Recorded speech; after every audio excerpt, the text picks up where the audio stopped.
Meanwhile, we have a vice president who's obviously running for president of the United States, who truly thinks that you're all idiots. She thinks that I'm an idiot. She thinks that we're all, every single one of us. She thinks that we're at least in the same realm as being as stupid as she is.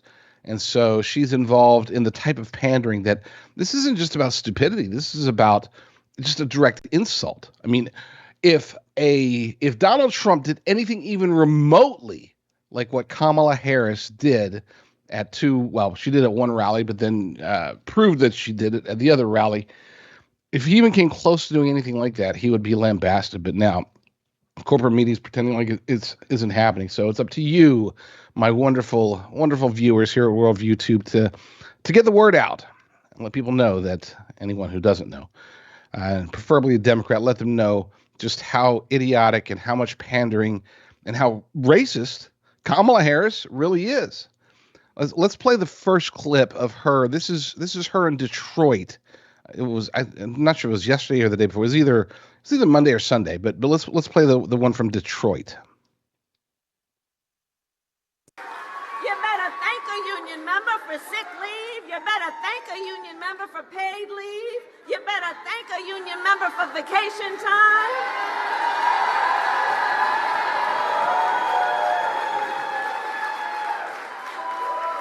Because what we know.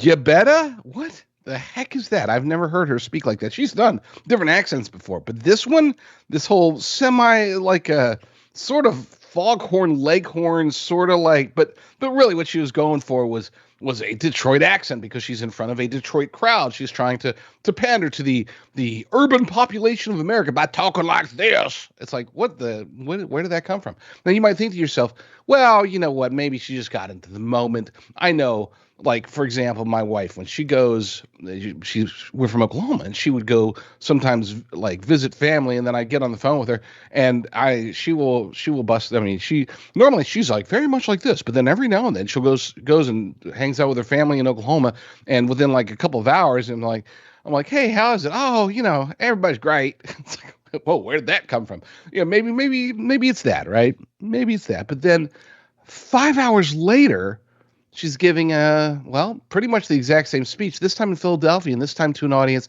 that is about 50-60% Caucasian. Let's play that one. Thank unions for sick leave. Thank unions for paid family leave. Thank unions for your vacation time. Thank unions.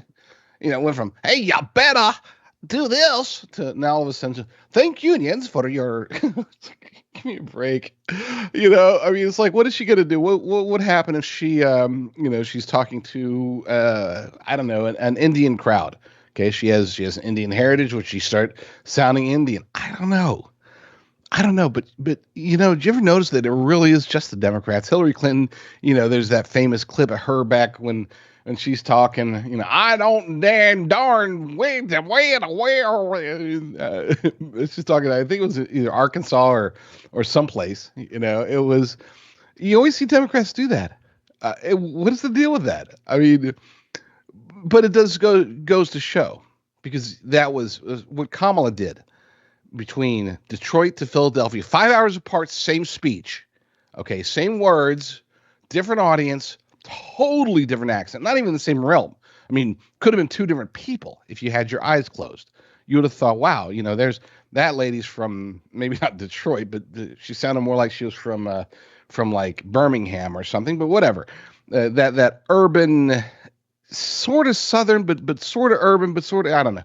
It's just a weird attempt at accent. Anyway, going from that to Philadelphia, and I mean, sounds like she's an East Coaster. It just goes to show she doesn't respect you, she doesn't like you, and she doesn't want anything other than whatever you can do to deliver her into power. And when I say you, I'm not just talking about the black audience, the black voters. I'm not just talking about Democrats. It's all of us. She hates us all. She hates every single American. Talk about equity, which that's been her big thing throughout her, at least the last 5 or 6 years of her career. It's all about equity. Talk about equity. She hates all of us equally. The equity of outcome, right? The whole idea that she can, in a perfect socialist world, the way that she envisions it, we all have the same outcome. She is it. She will deliver on that promise. We will all be suffering the maximum amount if Kamala Harris is allowed to become president of the United States.